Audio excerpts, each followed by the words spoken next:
Hey everyone, today I'll be building this papercraft Nene, and I was thinking about what I should talk about while building this, and so I thought why not talk about my journey as a foreign animator working in the industry in Japan. I don't think I've mentioned it before that I'm an animator, but if you dig around my social media and stuff, you could probably get like an idea of what I do. Don't worry for those who are here for Hololive and VTuber content, because this will be more like a one-off. Unless you guys are interested in more of these, but yeah, let me know down in the comments below. But rest assured, I don't plan to make this channel into an art channel or anything like related to that, since I made this channel to share and talk about my passion for Hololive and VTubers. But as you can see in the title, I'm an animator working in Japan. I feel like there are a lot of stuff I can talk about for this video, but I'll just stick with my journey on how I became an animator. I think my journey is quite unique in a way that I have no traditional art school experience, and even right now I'm just a very average animator. I'm not one of those really godly animators or godly artists, so it might be like more relatable. My experience can hopefully be of help and be of reference to any future artists that might look to work in the Japanese animation industry. And just to preface this, since I'm still currently working in the industry, I won't be able to mention or share stuff that's confidential, such as unannounced projects and things like that, so it doesn't affect my own reputation when it comes to looking to get side work. Also, just a disclaimer, these are all my own experience, and other animators will have different experiences and their own journey, so please do keep that in mind. Without further ado, let's start building this Nene. So just to talk a little bit more about the papercraft Nene, there actually isn't any instruction for this, so I can only go with like the picture we got here to figure out how to build this thing on the fly. By the way, this is an official unofficial product that is done by Nishizawa Gomiri sensei, who is the character designer for Momosuzu Nene from Hololive. It's unofficial because it's not a product from cover, but I like to call it official unofficial because it's done by the actual character designer. This costed me 1,000 yen, and I don't think she's selling this anymore after the summer comic kit this year. To start off with a little bit of background, I'm currently learning layout and keyframe at the time of the video, and this will be my 5th year working in the animation industry. It'll be my 6th starting next April. I work exclusively as an in-house animator in a mid-sized Japanese studio. Pretty much everyone but a handful of people are foreigners in there. Also, just for anyone that's curious, I'm not anyone famous, I'm literally just like a foreign dude working in the industry. So yeah, let's get the why question out of the way first. So why did I become an animator? Honestly, to put it really simply, it's like it just happened. It wasn't like a dream or anything when I was like a kid, or it wasn't like anything I was striving for when I went to university or college. In fact, I actually studied something completely different in college, and yeah, it has nothing to do with art. So let me just bring it back to 2015, I think that's like when it starts to be relevant in a way. So I went on a 3-week summer school to learn Japanese in Japan. And there I got exposed to anime and I became a fan of anime and I started watching anime. I got into anime really late compared to all the people around me. I knew like the big shows like the Jump shows, One Piece, Naruto, Bleach, and I read mangas of them, but I never really like watched or knew about any of the One Cure anime or any of the original shows. So in this school I met like a really close friend even to this day, and he exposed and taught me a lot about the anime shows. Oh, by the way, I went to learn Japanese in Japan not because of anime, because I had like a job opportunity that requires Japanese. So I decided to just like, I guess like take a step forward and just learn Japanese before I go there. So that's why I signed up for the summer classes. Fast forward a year, in September of 2016, I decided to come back to Japan, and yeah, that's after I graduated from my college in my hometown. And yeah, I decided to spend a year learning Japanese because I had like an internship opportunity for half a year in Japan starting the next year, like the September of next year. So this is actually when I started to study Japanese for real. I've actually been studying Japanese since I was grade 10 back in my hometown. And yeah, it's like all the way throughout college. But it was really on and off because my schools have the semester system where you get like a set of classes for the first half of the year and another set for the second half of the year. And because of this, I learned Japanese for like half a year, and then I forget about it for another half a year or maybe a year, and then I pick it up another semester, and then basically I just have to like start all over again because I don't like study Japanese in like the off season in quotes. So yeah, I went on this cycle for many years. Yeah, I was actually one of the students that was actually really struggling in Japanese class, even in the beginner classes. I'm just like not very good at picking things up, I guess. But yeah, it's funny looking back now because it would be like really safe to guess that I'm probably one of the only person in those Japanese classes that actually use Japanese as like the main language for my job now. So you may think like, great, what does this all have to do with animation? So I want to mention this because I took the JLPT in the summer of 2017 after less than a year of like fully committing to studying Japanese, and I actually passed my N2 there. So I got my N2 in less than a year. And for those who don't know, JLPT is like a Japanese language exam that you can take up to twice a year, and it's all over the world, so you can like take the exam and it's basically like an official proof of your language ability in Japanese. And basically to work in Japan you need, like for most companies, at least N2, and even for I guess like some companies when it's like really like professional, maybe like the legal system and all that, then you probably need like N1, which is the highest one.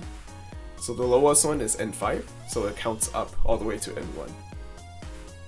Yeah, even though I passed N2 in less than a year, I think my on and off experience going through the beginner courses actually helped me sped through like the beginner part of the learning Japanese when I decided to study in Japan for 1 whole year.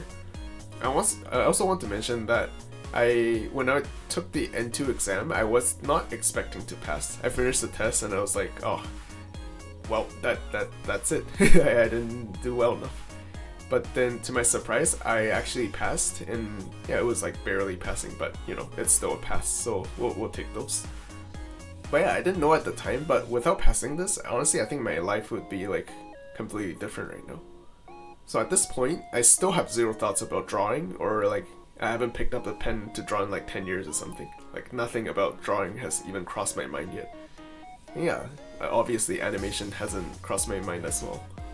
But after that 1 year of learning, I headed off to the internship, which is in Osaka, for half a year. And because I knew like I have a little bit of time after the internship, I thought I would just, it would just be fun to learn to draw. And that was super naive of me.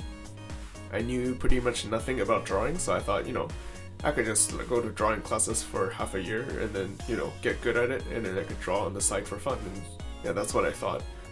But yeah, during the internship, I applied for the animation school and I got accepted, which is in Tokyo. The word animation school may sound really intimidating, but trust me, I think if you like pass the basic screening, I think anyone can get in. Also at this time, like after a month of my internship in Osaka, I realized that I really hate what I was doing. It was something like, I had planned out, but when I actually did it, it's like, oh, it's not really what I want to do. So I really had like no passion for what I was doing here. And it was complete hell for me, just like, living alone abroad, hating my job, and then realizing I won't enjoy this even if I like make this my full-time job. So that actually pushed me to want to try something new, which, I signed up for the animation school, and then yeah, after a month I decided to contact the school to ask, if I could extend my stay at the school. So yeah, instead of like I think it was 1 year or half a year, I extended to the 2-year program. And yeah, they just did like the paperwork after I explained my situation and all that. But yeah, my plan originally was to finish the 2 years of school and get good at drawing so I could draw as a hobby and then head back home to find a job. And yeah, I had a college degree as well, and I also have language skill. I'm actually trilingual. So I had like a lot of opportunities to find work, I think. So that was like my mental plan. But obviously like it didn't like go that way. So in March of 2018, I finished my internship.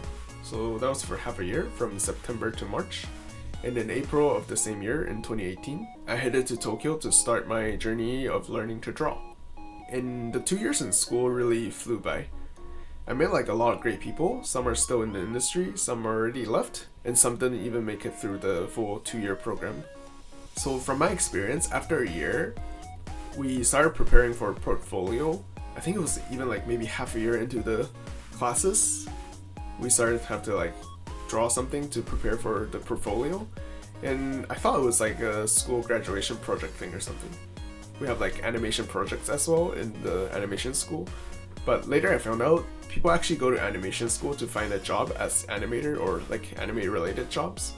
And as I said before, I was super naive and I was probably the only one that was trying to learn to draw instead of actually trying to find a job there. But yeah, I was actually preparing the portfolio myself as well because all the people around me, my friends, my classmates and all that, they're all preparing those, so I get like really easily motivated by people working hard around me. And yeah, so I just started preparing portfolio as well. So at the start of the second year, I think maybe like a couple months in, so this would be 2019, like maybe May, June, July, the recruitment process for the studios usually start. So I had like a decision to make here because, you know, you just use like the 2 years in school to learn about art and head home? Or do I look for a job like everyone else? And honestly, at this point, it was pretty clear to me, so I decided to apply and, you know, just try it out, you know. You never know what's gonna happen unless you try, right?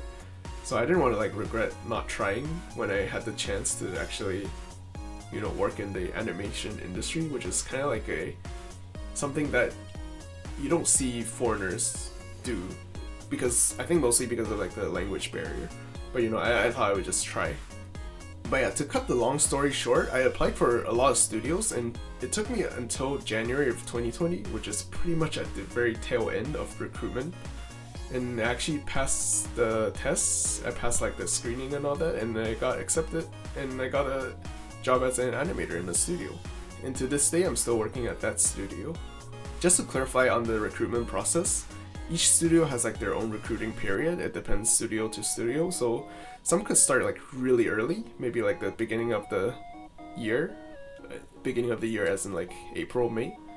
Some start really late, year end of maybe like November, December, January. Some even do another recruitment just before the April start date for, you know, the start of a new job. But yeah, usually it's around August, September, October, November, sometime around that.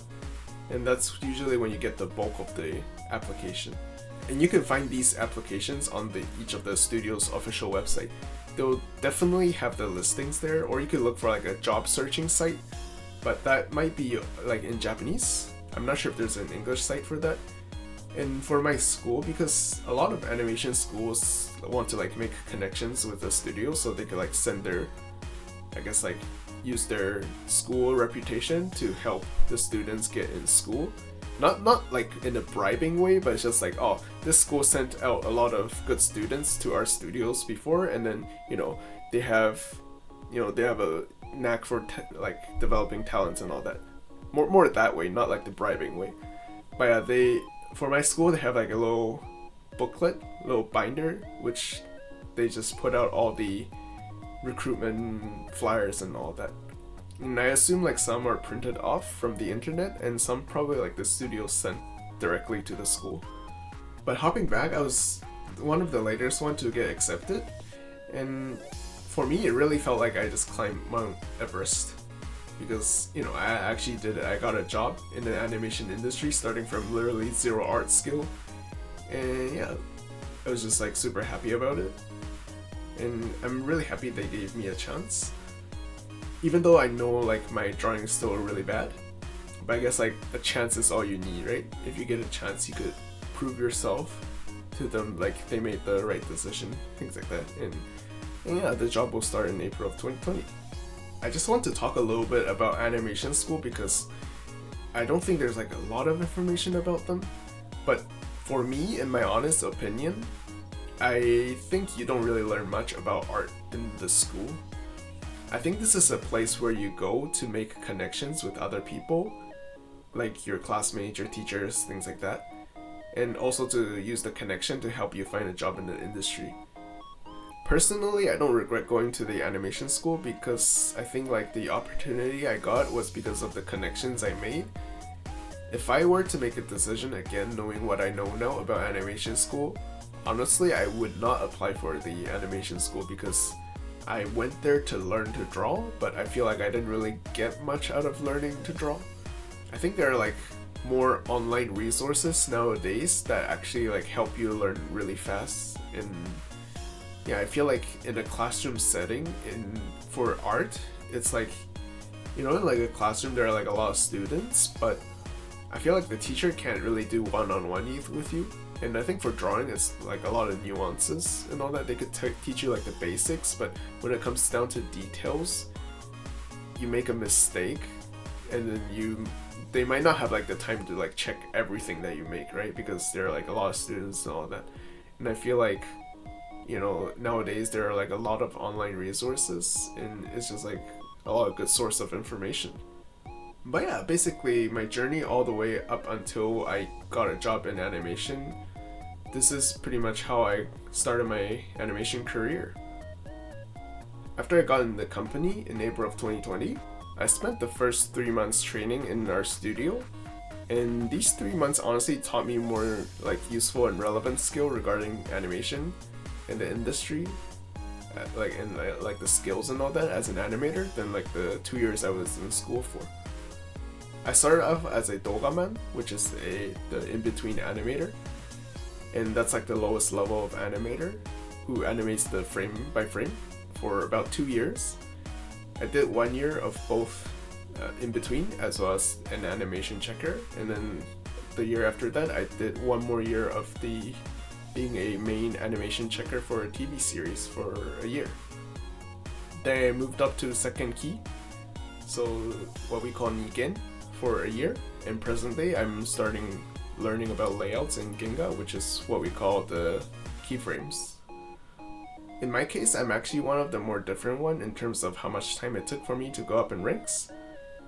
This really depends on studio to studio, but mine was on the slower end. I know like a lot of people who started same as me, they did like second key and all that, maybe like after 2 years, maybe after a year, but mine was like 4 years. It's just like, I think in my studio we needed animation checker because it's a lot of work that we're rotating around, so we needed animation checker. That's why like it got delayed. But personally, I'm okay with it because I'm like very fortunate. I'm fairly financially stable, so because like my family supports me and all that. And I also started right after COVID hit, so that actually saved me a lot of money. Because for 3 years, like we literally just didn't do anything.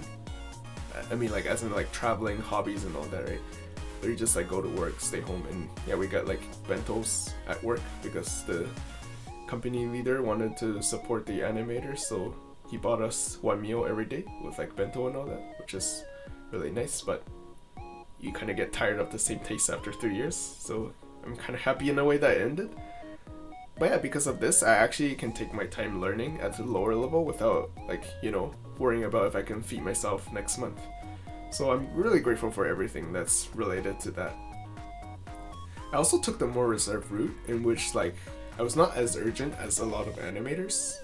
I know a lot of animators that went up in ranks to where I am in maybe 2 to 3 years, but most of them are really, really ambitious, and some of them just really need the money. But I think for me, it's not like I don't want to, you never want to not be good, but it's just more like I want like a work-life balance, so that's what I did for myself. So the animators that I said are like really ambitious and all that, it's not like a knock on them, oh, you're going up in rank so fast. But more so like I feel like for me personally, that life is just gonna be miserable and it'll probably like burn me out. Because I feel like they don't really have hobbies that they do outside of drawing. So even like when they get home, they still draw. I mean, like if you enjoy that, that's fine, right? But personally, I also have like different hobbies other than drawing. So I want to enjoy those as well. I want to like, do other stuff. That's why I chose like the more reserved route. I don't think there's like anything wrong with either. It just like depends on like which route you want to take, right? You see a lot of animators making crazy good animations, and even some of the ones in Hololive Circle, you could like see a lot of like crazy good animators. But for every one of those guys, there's also me, who's just like an average dude who's, good enough to get by with a job, but, not like fantastically good at drawing. I want to point this out because getting into the animation industry seems very intimidating due to like how good you have to draw, like seeing like, oh, this guy is like so good at drawing, I can't get there, that means I have no chance in getting in the animation industry. But you know, we all have to start somewhere. And even at this point, I don't think my art is great, but it's definitely seen massive improvements since like whatever I drew from the beginning of the art school, even beginning of the first year working in my studio. Lastly, I just want to talk about some advice I would give if you want to work in the Japanese animation industry. And this is from my own experience and from what I see. And first, it has to be N2, right? The JLPT certificate. And I would say this is pretty much non-negotiable for foreigners. Not all studios are willing to sponsor visas for foreigners. This means like your option to work here is cut in half. So if there are 100 companies, 50 of them don't even want to bother to sponsor, your option is just down to the last 50. So without having a proof of the N2 or higher, it just like really limits your options. I think if you don't have N2 or higher, some studios just won't bother with you unless you're like someone like they can't pass on. So yeah, in those cases, I would say like they probably go out of their way to try to help you out, unless like their company just doesn't allow it. Maybe it's like not part of the company things that they do, you know. Because honestly, like applying for visa and all that, the company side needs to do a lot of things as well as yourself. So it's not like, oh, just write some paper, do this, do that. They have to provide you with like a lot of information about their own company, like their financials and all that to the government. So it's kind of like they have burdened themselves as well. I might be wrong, but don't quote me on this. I think the government might ask for N2 when you apply for like a visa. I think for me, I have like the high skill visa or something. So basically it's like a visa where you possess a special skill or like a specialized skill that allows you to work in Japan. But all I'm trying to say is like it doesn't harm you. It will only help you if you get like N2 or higher. Second, I would say this is probably one of the most important points, and it is to have an undying passion for animation and drawing. And I think this is like pretty much all or nothing. Like it's super important to stay in the industry. I heard somewhere like the animation industry has like a 90% turnover rate by the third year, and I've witnessed this as well firsthand. I can confidently say you won't be able to stay in the animation industry if you don't enjoy animating or drawing, because that's everything. You do this for your life. There are deadlines that you have to meet, and you'll need to sacrifice sometimes like your weekends or maybe like nighttime to finish it. In my studio, we do get like a compensation day off, and when it comes to like working on weekends, but that depends from studio to studio.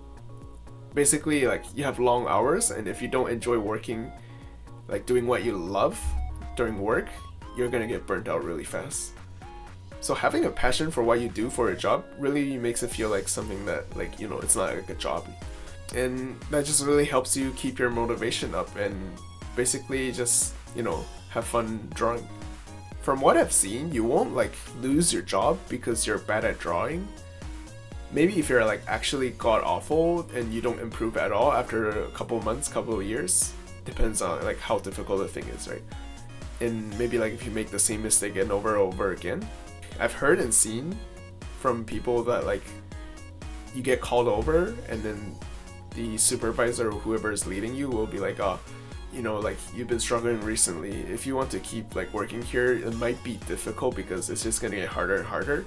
And usually in that case, the person who gets like talked to, like I guess like the animator or whatever, they will usually choose to leave because, you know, they know it's coming in a way. Like they're not gonna fire you, but it's gonna get tougher and tougher. So rather than getting fired, usually like people leave instead of getting fired because, you know, they know like it's not for them. But because like this industry still need like a lot of people because of how much work there is to be done, you usually won't lose your job. Even in the studio I'm in right now, most of the people quit but like on their own will because they either don't enjoy it anymore, it's either too much stress or pressure, or like the lifestyle doesn't fit them. I think like there's maybe like one of my kohais that got like kicked for lack of skill, but I think it's just because that dude was kind of, you know, not doing work when he's supposed to be working, just like taking it for granted and all that. But yeah, all in all, having passion is really important because of the amount of hours that you might work, and basically, you know, enjoying your job makes it like doesn't feel like a job. I think another point that I want to point out, especially for us foreigners, is that compared to Japanese people, we usually have like family support in a way. I think like most of the foreigners in my companies, they're like, their families are pretty supportive of them. So I'm not too sure about other people, but maybe there are some that's, you know, not as supportive. But from my own experience, like the foreigners in our company have like really great family support, and I think it does go a long way. Even just like something, I mean, of course, like financially, but you know, having a family member help out with like rent and all that, or like food and things like that, just in the beginning, if you're just like getting started, will actually help you build like a cushion of breathing room, because you could like start saving money. And for me, I'm like really lucky because my family supports me, and I think that's also why I was able to stay in the industry for so long. A lot of my colleagues and my senpais, I think they just like, unless you're like getting good really fast, you just don't have like a saving. You're living paycheck to paycheck.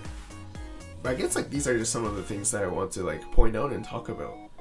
I feel like there's just like so much I could talk about because there's literally like 5-6 years of content like working in the industry for me now. And yeah, I think it would just get too long if I just talk about everything. But I'll stop the video here. Hopefully like sharing my story could give like an insight to the animation industry as a foreigner, and maybe help out some and maybe inspire some who are looking to, you know, work in the industry.